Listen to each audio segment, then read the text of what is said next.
Comienza la noche bajo la dirección de Claudia Gurisati. La noche bajo la dirección de Claudia Gurisati enciende las luces para que usted vea el punto clave de la noticia. Soy Yamit Palacio, bienvenidos. La noticia, la tensión diplomática entre Colombia y Venezuela. El presidente colombiano Juan Manuel Santos convocó el jueves a su embajador en Caracas y en respuesta el régimen chavista adoptó una similar medida con su embajador en Bogotá. Este viernes, Nicolás Maduro extendió el cierre fronterizo a un total de 7 municipios en el estado Táchira. Al mismo tiempo que dejó abierto un canal de diálogo con su homólogo Juan Manuel Santos, ordenó el envío de 3.000 uniformados a la frontera. El punto clave de la noticia: la crisis fronteriza agudizó tras una semana en tono moderado por parte del presidente Santos frente a la orden de Maduro de cerrar pasos fronterizos y de expulsar a colombianos a quienes acusa de paramilitares. El régimen chavista impidió el ingreso a su país de una comisión encabezada por el defensor del pueblo, quien pretendía recuperar los enseres que varias familias habían dejado del lado venezolano. A Venezuela, insistimos, no le pedimos, le exigimos y les vamos a exigir siempre respeto por los derechos humanos de todos estos colombianos que creían vivir en suelo amigo y que han sido maltratados. Frente a Venezuela, hemos privilegiado y seguiremos privilegiando los canales diplomáticos, pero también seguiremos hablando con firmeza y con la prudencia que requiere esta situación. Y por supuesto, sigue siendo prioridad la exigencia de que las autoridades venezolanas faciliten la reunificación de las familias y faciliten la recogida de sus pertenencias que quedaron al otro lado de la frontera. Estoy dispuesto a reunirme con el presidente Santos a hablar de estos temas donde él quiera, cuando quiera y como quiera. Él y yo, solito.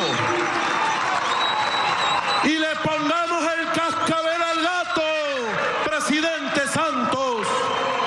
Y hagamos historia usted y yo, si usted quiere.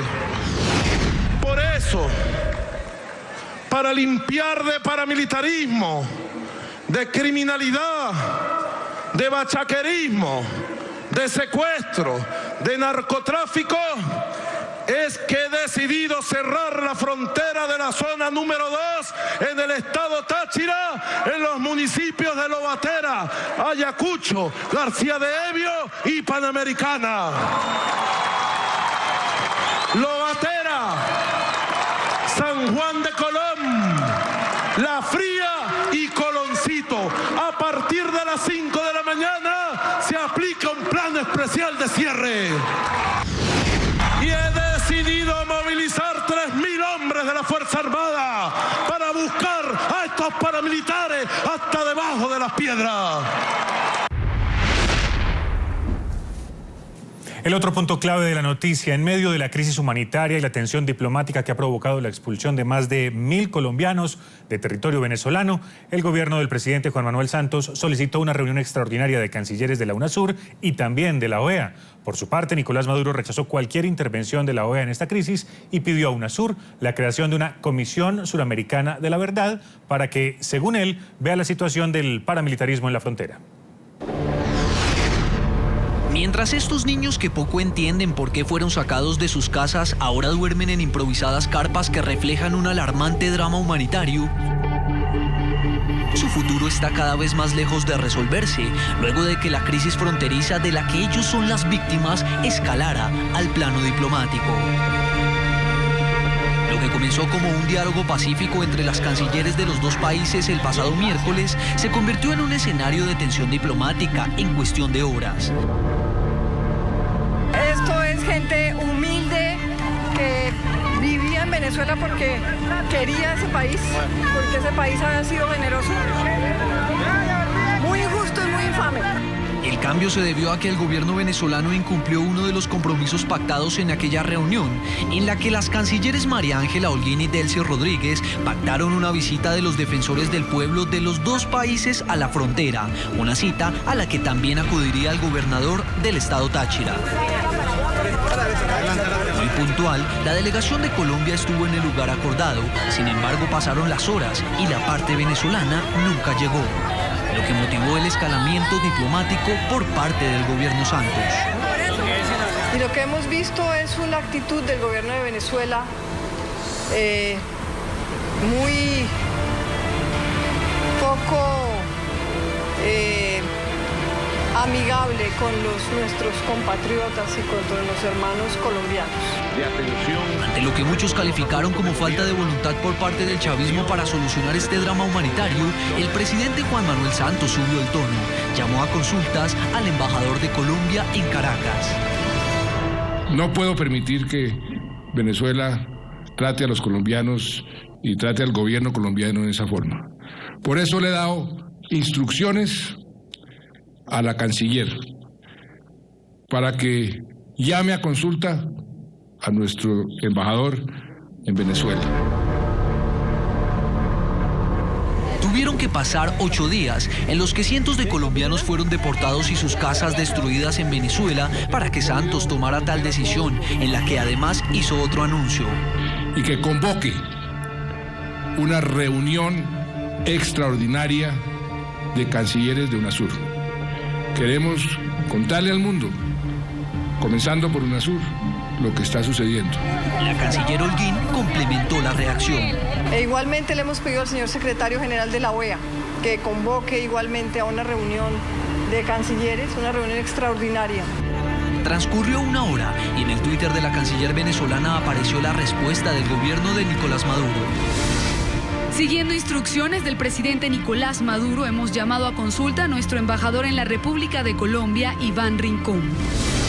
Lamentamos que los avances alcanzados en la reunión de cancilleres ayer en Cartagena se vean frustrados por la soberbia de sus autoridades. Horas antes del llamado a consultas de embajadores, desde Caracas, Maduro había arremetido contra Santos, a quien calificó como mentiroso. La embarró. Presidente Santos la embarró en Cúcuta. Porque mintió. En esta crisis en la que son víctimas humildes familias colombianas que con sus enseres al hombro retornan deportadas al país que las vio nacer, la ONU también expresó su preocupación. Exigimos a las autoridades de Venezuela a asegurarse que los derechos humanos de todos los individuos afectados sean respetados completamente, particularmente en el caso de las deportaciones. A propósito del tema de hoy, les preguntamos a nuestros televidentes, ¿cree usted que la Comisión Suramericana de la Verdad propuesta por Maduro a UNASUR brindaría realmente garantías para solucionar esta crisis fronteriza con Colombia? Los invitamos a opinar en las cuentas de Twitter de nuestro equipo periodístico, ahí las tienen en pantalla. Nuestros invitados de hoy les damos la bienvenida. Senadora Paloma Valencia, senadora opositora del Partido Centro Democrático, buenas noches. Muy buenas noches, Yamid, muchísimas gracias por la invitación. Un saludo al senador Liscano y a todos los televidentes. Nuestro otro invitado en estudio, el senador Mauricio Liscano, es del partido de la U, que es el partido de gobierno en Colombia. Bienvenido. Buenas noches, Yamid. Buenas noches a Paloma y a todos los que nos acompañan en este programa. Y desde la céntrica ciudad de Tunja, en el bellísimo departamento de Boyacá, el senador del partido Alianza Verde, Antonio Navarro. Senador Navarro, buenas noches. Gracias por estar con nosotros.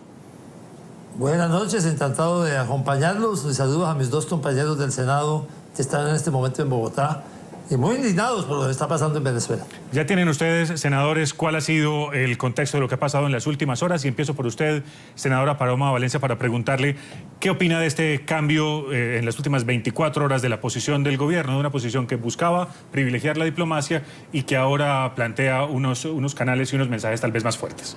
Yo creo que el gobierno ha tomado en las últimas horas unas decisiones acertadas. Había que llamar a consultas al embajador, hay que citar a una reunión, pero lo que era más importante es que el gobierno procediera a interponer las medidas para la protección de los derechos humanos. El Partido Centro Democrático ya lo hizo ante la Comisión Interamericana de Derechos Humanos. Hemos presentado medidas cautelares para defender esas familias, porque son 1.000 personas las que han deportado, pero son 10.000 o 20.000 los colombianos que están llegando a las zona de frontera, aterrados, asustados, dejando todo detrás, supuestamente por la búsqueda de paramilitares, dice el gobierno de Venezuela. Y lo curioso es que habla de los urabeños, los socios de las FARC. De pronto al presidente Maduro no le han contado que las BACRIM son ahora un elemento que utilizan las FARC en el negocio del narcotráfico, en el negocio de la delincuencia, y que está hablando en realidad de los socios de las FARC. Esas BACRIM a las que se refiere la senadora Paloma Valencia es lo que en Colombia llaman bandas criminales, normalmente asociadas a negocios de narcotráfico y también a delitos como la extorsión. Senador Antonio Navarro, en Tunja, buena parte de los partidos de la Unidad Nacional obviamente respaldan este cambio de lenguaje del gobierno. En un partido como el suyo, que ha sido independiente frente al gobierno, ¿cuál es la opinión? Creo que este lenguaje debe haberlo usado el presidente desde el primer momento. Se vio al gobierno demasiado... Está bien privilegiar la diplomacia y no ir a embarcarnos en una guerra, pero el lenguaje debe haber sido mucho más estricto, mucho más fuerte, mucho más terminante desde el principio. Está bien que haya cambiado, pero debió hacerlo desde el principio. Al principio parecíamos matoneados por el señor Maduro, y eso, cuando nos estaban irrespetando, cuando nos estaban humillando, era inaceptable. Saludamos este cambio de lenguaje, pero extrañamos que no fue desde el primer día. Senador Mauricio Liscano, del partido de la U, que es el partido de gobierno en Colombia. Usted estuvo en la región, en la zona de frontera, en el departamento norte santandereano. ¿Qué encontró allí básicamente y cómo se ha vivido esto en las últimas horas? Pues quiero decirle, Yamit, que la verdad es que lo que muestran los medios de comunicación es muy poquito a lo que está sucediendo en esa zona. No, allá hay una verdadera... O sea, no es tan farsa como dice la canciller venezolana. Lo que dice la canciller venezolana es una farsa, eso se ha dicho por ella. Lo que muestran los medios de comunicación es el 1% de lo que están viviendo nuestros compatriotas en Cúcuta. Uno allá ve, se le parte el alma. Mire, allá hay familias totalmente destruidas. Usted pasa al río Táchira y encuentra más o menos 10 cuadras de gente humilde con sus enseres puestos ahí, que tienen que dormir a la intemperie porque la gente no se va a los albergues, porque como tiene sus enseres para que no se los roben, duermen ellos cuidando las poquitas pertenencias que tiene. Senador, pero si eso es así, ¿la reacción del gobierno del presidente Juan Manuel Santos entonces fue tardía? Yo lo que siento es que el gobierno en primer lugar privilegió la reunión de las cancilleres, creyó poder resolver el tema a través de los medios diplomáticos, que hubiera sido el escenario ideal para que todo se resolviera, pero cuando el gobierno se dio cuenta que la reunión de los cancilleres fracasó, que no hay una voluntad del gobierno venezolano por resolver el problema, sino que claramente tiene una estrategia política de llevarla inclusive hasta las elecciones de Venezuela. Es decir, el presidente Maduro claramente está jugando un juego político, se dio cuenta que lo que toca hacer es denunciar a organismos internacionales, llamar el embajador a consultas, reunir, digamos, los organismos multilaterales que hace Colombia parte, como UNASUR, como la OEA, como Naciones Unidas, y yo siento que el gobierno nacional de aquí en adelante va a seguir pues teniendo una posición muy firme, muy fuerte en defensa de los colombianos, como lo estamos viendo ahora. Pero la verdad, ya a mí es que hay una verdadera tragedia que no solo es, como dice Paloma, los 1000 refugiados o los 1000 desplazados o deportados, los 10.000 que están pasando el río Táchira, sino que allá hay una crisis en toda la frontera, porque la gente vive y trabaja de la economía de la frontera. Y toda esa región está sufriendo muchísimo, y por eso es importante no solo ayuda humanitaria, sino una posición firme del gobierno como la que tenemos ahora. Senador Antonio Navarro, ¿de qué sirve citar a los cancilleres de UNASUR y de la OEA para contarles este tema? ¿Realmente pueden hacer algo por esos dos países en este momento? Por lo menos pueden presionar al gobierno venezolano, pero lo que estaba de suceder ya había síntomas desde antes. Las declaraciones del presidente Maduro de hace unas semanas, hablando de que los colombianos éramos una especie de lastre en Venezuela, que los mandábamos allá a que se les diera comida y todo lo demás, ya empezaron a ser muy irrespetuosas y además falsas. Yo he estado muchas veces en Venezuela en los últimos 20 años. He visto cómo los trabajadores colombianos han sido esenciales en el campo venezolano. Hay regiones enteras de Venezuela donde los alimentos los producen campesinos colombianos. Los colombianos han ayudado a Venezuela, han producido para ese país, han trabajado el 99% limpiamente. Y empezó un anticolombianismo grande hace ya varias semanas. Yo creo que los cancilleres deben enterarse de lo que está pasando y hay que presionar. Claro, Van a decir, bueno, cada país es autónomo de tener o no tener migrantes, pero la verdad, este Chile es una violación masiva de derechos humanos de gente humilde, de gente sencilla, de gente trabajadora. Senadora Paloma Valencia, del partido opositor Centro Democrático, esas bandas criminales que han sido, o mejor dicho, lo que el gobierno venezolano llama paramilitares, usted decía, existen, pero no existen en esa actividad que tal vez el gobierno venezolano ve como una posibilidad de un golpe de Estado o una conspiración en contra del presidente de Venezuela. Yo creo que eso es toda una gran farsa, ¿no? Ahí, claro, aquí en Colombia como en Venezuela está el negocio del narcotráfico. Es que a los televidentes no se les puede olvidar que el cartel de los soles hoy, a través de la frontera, especialmente en el Catatumbo, es el mayor socio de las FARC. O sea, ¿usted le da crédito a esas versiones de prensa que han salido en las últimas horas en medios internacionales? No, yo lo que creo es que si hay un problema de delincuencia en la frontera, claro, que está compuesto por delincuencia colombiana, como las FARC, narcoterrorismo, y delincuencia venezolana, infiltrada en las Fuerzas Armadas de Venezuela. Entonces aquí lo que estamos viendo es una combinación de cosas. Y decir que los que están deportando y que la gente que está saliendo son los paramilitares, pues eso no es cierto. Son ciudadanos que han vivido en Venezuela, que tenían su casa, que están y que viven de la frontera y que están ahí y que de pronto lo pierden todo. Pero a mí me parece que es que lo grave de la situación con Venezuela es que el gobierno ha sido laxo en una serie de episodios dramáticos. Empezamos con que no le pagaban a los empresarios, las denuncias sobre los campos terroristas en ese territorio, la manera como empezaron a menospreciar a los colombianos, los insultos al expresidente Pastrana, al expresidente Uribe, la manera como empezaron a generar un anticolombianismo. Todo eso iba a desembocar en esto y por supuesto el gobierno esperó y esperó hasta que los colombianos tuvieron que ser víctimas.